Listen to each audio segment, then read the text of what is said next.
یہ دل میں اگر آ جاتی ہے تو پھر عقیدے بھی خود بخود درست ہو جاتے ہیں، پتہ لگ جاتا ہے کہ میرا مالک میرا کس بات سے ناراض ہو رہا ہے، کس بات سے راضی ہو رہا ہے۔ تو شیطان کے بارے میں ہمارا شاید بہت سے تصورات غلط ہیں، یا تو ہم اس کو الف لیلہ کی کہانیاں سمجھ کر اڑا دیتے ہیں اور یہ سمجھتے ہیں کہ کوئی قابل توجہ بات نہیں ہے، سب اہل علم یہاں موجود ہیں۔ اب اگر میں شیطان کے بارے میں کچھ عرض کروں گا تو خیال یہ پیدا ہوگا کہ بھائی یہ ان لوگوں کے سامنے بات کی جائے جو نہ جانتے ہوں، جنہوں نے پڑھا لکھا نہ ہو کہ شیطان کون ہوتا ہے، کیا ہے۔ لیکن بہت ساری باتیں ایسی ہوتی ہیں کہ اس کو ریمائنڈ کرانے سے ایمان میں قوت بھی آ جاتی ہے، عقیدہ بھی ذرا مضبوط ہو جایا کرتا ہے۔ بسم اللہ الرحمن الرحیم۔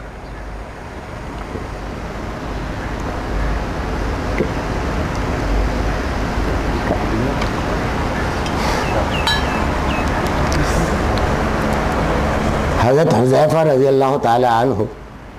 بڑے درجے کے صحابیوں میں سے ہیں، وہ روایت کرتے ہیں کہ حضرت صلی اللہ علیہ وسلم اور صحابہ بیٹھے ہوئے تھے، کھانے کا وقت تھا اور کھانا تیار تھا کہ اتنے میں ایک بہت نوعمر بچی جو بھوک سے بالکل بےتاب تھی اور بہت بے قرار ہو کر کھانے کی طرف دوڑی اور اپنا ہاتھ بڑھایا کہ وہ کھانا لے کر کچھ کھا لے۔ نبی کریم حضرت محمد مصطفیٰ صلی اللہ تعالیٰ علیہ وآلہ وسلم نے اس کا ہاتھ پکڑ لیا اور کھانے سے روک دیا۔ ابھی اس کا ہاتھ پکڑے ہوئے ہیں کہ اتنے میں ایک دیہاتی آیا، اعرابی۔ وہ دیہاتی آ کے ایک دم کھانے کی طرف بڑھا، بہت بےتابانہ، کیونکہ بھوکا تھا، تو اس نے بھی ہاتھ بڑھایا۔ حضرت صلی اللہ تعالیٰ علیہ وآلہ وسلم نے اس کا بھی ہاتھ پکڑ لیا، اور ہاتھ پکڑنے کے بعد پھر صحابہ کرام سے خطاب کر کے فرمایا کہ یہ شیطان اس وقت اس بچی کے ذریعے اپنے کھانے کو حلال کرنا چاہتا تھا، پھر جب اس میں ناکام ہوا تو پھر دیہاتی آیا، اس کے ذریعے اپنے کھانے کو حلال کرنا چاہتا تھا۔ تو میں نے ان دونوں کے ہاتھ پکڑ لیے،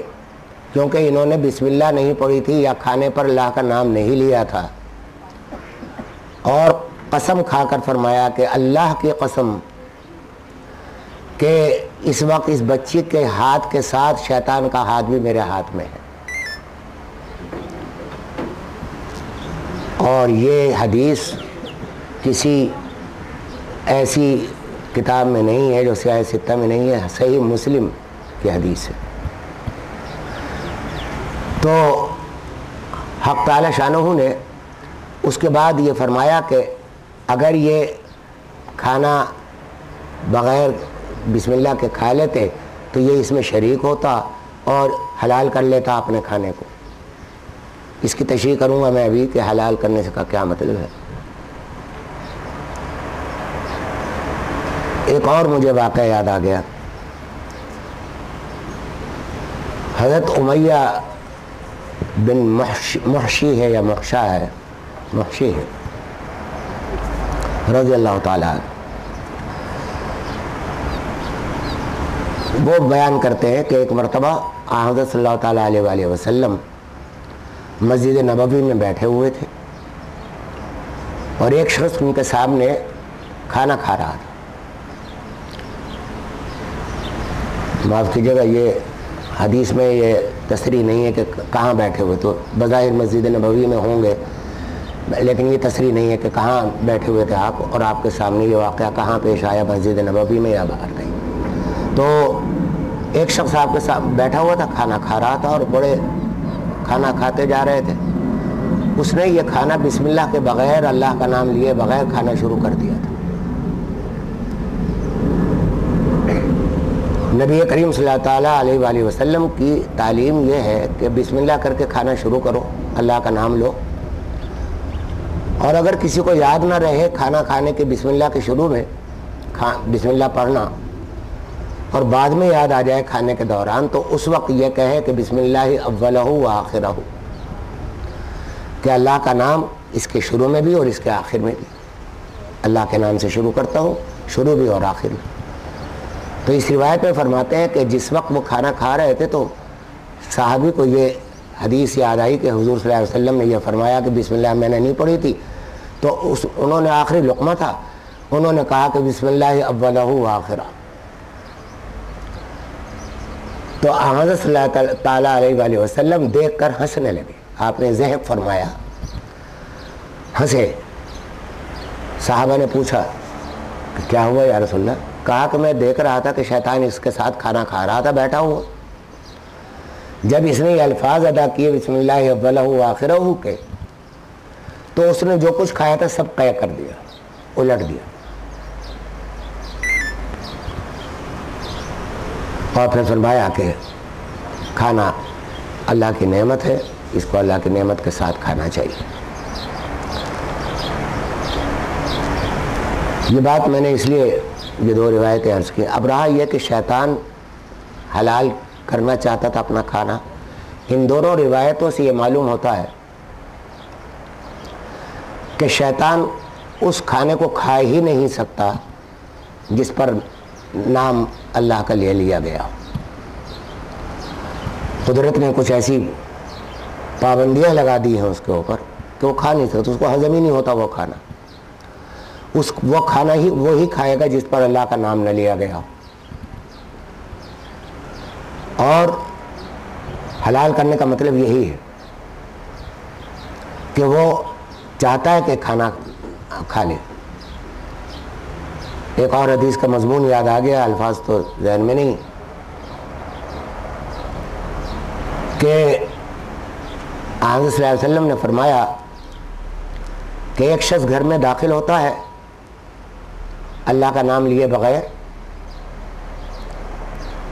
اور شیطان اس کے ساتھیوں سے اپنے ساتھیوں سے کہتا ہے کہ لوگوں، اے ساتھیوں، تمہارے لیے قیام کا انتظام ہو گیا۔ پھر یہ شخص کھانا کھانا شروع کرتا ہے اللہ کا نام لیے بغیر، تو وہ شیطان ساتھیوں سے کہتا ہے کہ تمہارے لیے طعام کا بھی انتظام ہو گیا، اب تم یہاں کھانا بھی کھا سکتے ہو۔ تو پھر ایک دوسرا شخص اگر یہ کھانا اللہ کا نام لے کر گھر میں داخل ہوتا ہے تو یہ شیطان اپنے ساتھیوں سے کہتا ہے کہ تمہارے لیے اس گھر میں قیام کی کوئی گنجائش نہیں، اور جب وہ بسم اللہ کر کے کھانا کھانا شروع کرتا ہے تو وہ کہتا ہے کہ اے لوگوں، اس گھر میں تمہارے لیے کھانے کی بھی کوئی گنجائش نہیں۔ یہ بھی ایک حدیث کا مضمون ہے۔ ان تمام باتوں سے شیطان کے بارے میں ایک تو کچھ سوالات یہاں پیدا ہوں گے۔ ایک سوال تو یہ پیدا ہوگا کہ آخر یہ کروڑوں اربوں انسان مسلمان ہیں، وہ اللہ کا نام لیے بغیر گھر میں بہت سے داخل ہو جاتے ہوں گے، تو یہ ایک شیطان کس کے ساتھ بیک وقت کیسے گھروں میں رہتا ہوگا، اور کس طرح کھانا کھاتا ہوگا سب کے ساتھ؟ تو اس کا جواب تو یہ ہے کہ حدیث میں موجود ہے کہ ہر شخص کے ساتھ ایک شیطان بھی ساتھ ہوتا ہے، ساتھ پیدا ہوتا ہے، وہ اس کا قرین کہلاتا ہے، کہ وہ شیطان، فرشتے بھی اس کے ساتھ ہوتے ہیں اور شیطان بھی ہوتے ہیں، ہر آدمی کے ساتھ ایک شیطان ہوتا ہے۔ تو شیطان آپ کے گھر میں آپ کے ساتھ رہتا ہے،